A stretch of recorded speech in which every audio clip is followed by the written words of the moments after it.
6 urteko kartzela zigorra ezarri diote Ejik Olatz entrenatzaile ohiari adingabeei sexu erasoak egiteagatik. Horretaz gain, entrenatzailea eta behatzailea izandakoak ezingo du adin txikikoekin lan egin eta kirol eremuetara joatea ere debekatu diote. Arratsaldeon ikusentzuleok, gaurko saioan Ejik Olatzen auziaz hitz egiteaz gain, Dona Paulen kokatua den Gure Bazterrak denda aurkeztuko digu Aitor Zabaleta lankideak. Ongi etorri iparraldearen orenera.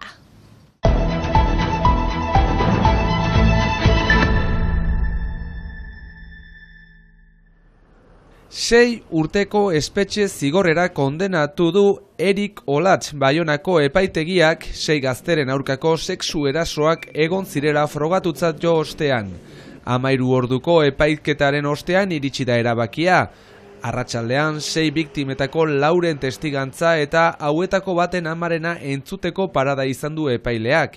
Igurtziak, laztanak, behartutako masturbazioa, izaera sexualeko telefono mezuak, baita pelikula pornoen proiekzioak ere. Hau guztia nola bizi izan zuten eta beren bizitzan izan dituen ondorioak utzi dien zauria mahai gaineratu dute. Biktimek esan diote egia nahi dutela, ez dute ukanen. Nik ezagutzen dudan egi bakarra da, Olatzek erregeak egiten zituela esan arren, soilik biktimak egiten zituela.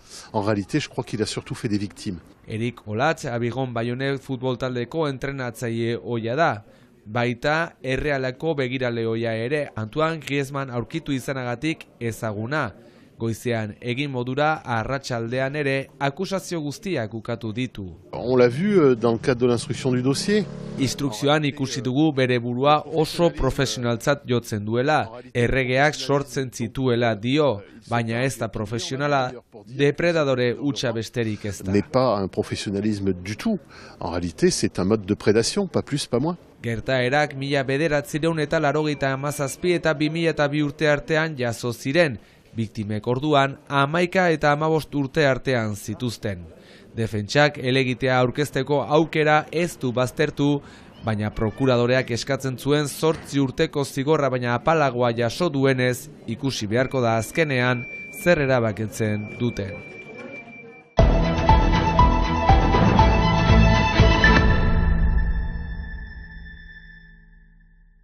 Gure irratia, Kulumedia audio ekoiztetxeak eta Sudurgorri estudiok Lula Otsoa deituriko audiofikzioa aurkeztu berri dute. Galduta eta bakarrik zabiltza. Bakarrik. Familia eta lagunengandik urrun. Hotz egiten du. Hotz, ikaragarria. Babesleku bat atxeman behar dut, lehen bailean. Aurrei pantailarik gabeko aisialdia ahalbidetzeko sedez 10 atalez osaturiko lehen denboraldia proposatu dute, astero kapitulo bat eskainiz. Fikzio audio honek Lula Otsoaren abenturak izango ditu ardatz. Urte baten ondorioz bere taldetik banatzen da, eta horren paso batean babesartzen du, eta laguntxo berak egiten ditu negua pasatzeko. Lula ausarta da, eta egia da galtzen dela, eta astapen batean lagi da eta ez daki nola segituko duen bere ibilbidean, eta hor topatzen ditu beste lagun miresgarri batzuk eta hor konfiantza berriz hartzen du. Beraz nolabait mezua Lularentzat bereren da batzutan bizitan galtzen garela, baina begiak irekitzen ditugunean hainitzetan aterabideak eta laguntzak urbil ditugu, eta beraz hoiei konfiantza izaten gure buruarekiko konfiantza berriz eraikitzen aldugu. Proiektu honen bidez balore zehatzak transmititu nahi dizkiete aurrei. Hizkuntzaren iztasunarekin batera, ezberdinen arteko laguntasuna da pixkat azpimarra egin deguna. Eta alde horretatik bada pertsonai bat, kanpotik etorria dena perruketa. Beste pertsonai bat, genero ez duena definitua, Marta. Eta alare hori aurreko hori gauza horiek naturale ikusten dituzte, gero guri begiradak kutsatzen joaten zaigu helduei, ez? Hain zuzen, Lula Otsoaren proiektua euskeraz, oksitanoz, gaztelaniaz eta baita frantsesez ere eskainiko dute. Lurraldean entzuten diren hizkuntzak erabiltzeaz gain, euskararen ainiztasuna eta aberastasuna erakustea izan dute xede. Neginun baita ere ohitzea euskal euskal komunitatea batez ere hegoaldekoak ez gaude ohituta behar bada hainbeste entzutea iparraldeko euskalkiak eta txikitatikan naturala egitea, eta izan da audiofikzio bat funtzionatuko duna Atarrabian, Barakaldon edo Azparnen, ez? Siberutaga sartzen da, peruketarekin, eta gero biztan dena Bizkaitaga, Gipuzkoaga, Baztango euskara, Nafarroan, zinez euskararen aberastasun handiak dira, eta duda bazen nola uztartzen alko ziren, adibidez, pertsonai bat siberutagez eta bestea Bizkaitagez, eta biziki ongi uztartzen da, nire ustez aurrek ez dute arazorik izango. Ideia zen, ahal bezain urbil atxikitzea pertsonaia, eta orduan hitz egiteko manera gurea izatea, eta azkenean gutitan gertatzen zaigu, normalki uste dut saiatzen garela kontsentsualago izaten, eta hor, importantea zen jakitea ea guk etxean edo gure inguruan horrela entzun genuen. Eta beraz, hor, errealitatea initz nahasi dira ere, beraz, parte hau ere biziki edera da proiektu hartan. Lula audiofikzioaren lehen atala jada entzungai dago plataformetan. Proiektu honek paperera ere salto egingo du laster. Abendua baino lehen Euskal Herriko ikastolen elkartearekin batera ipuinak argitaratu nahi baitituzte.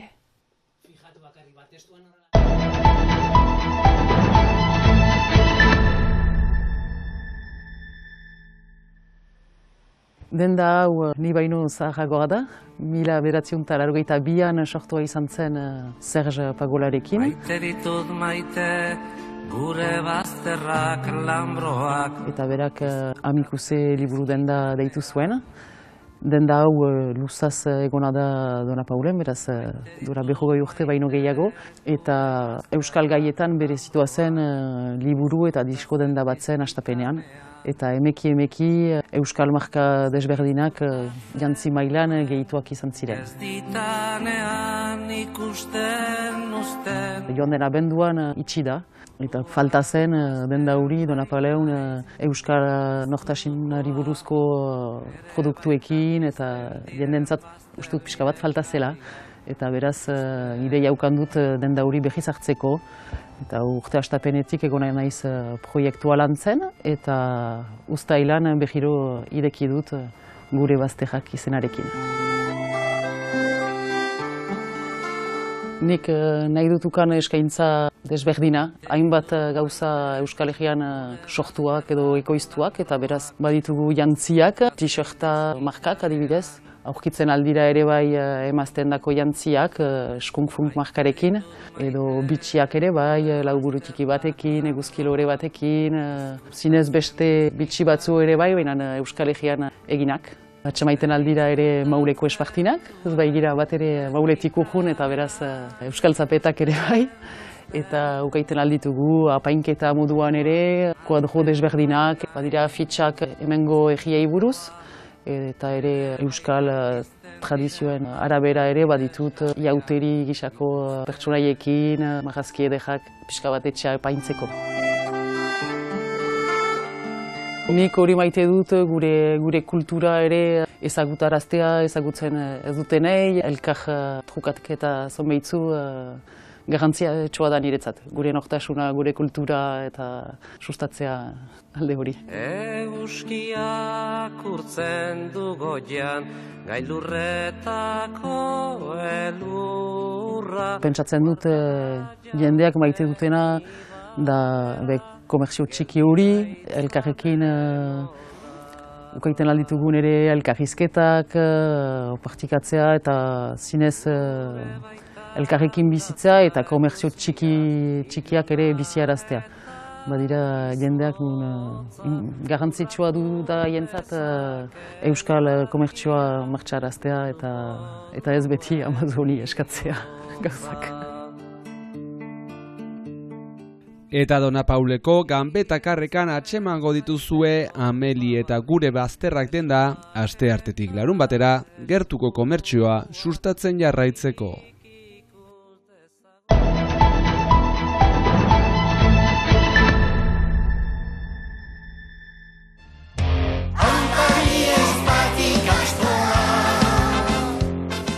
Basusarri eta Arrangoitzeko 2 ikastorak 10. urtemuga ospatzen du aurten. Horren karietara, Sutik, Anjedualde eta Pantxoa karrerekin batera, gora 10 urteak kantua sortu dute Biarritzeko Atabal aretoa.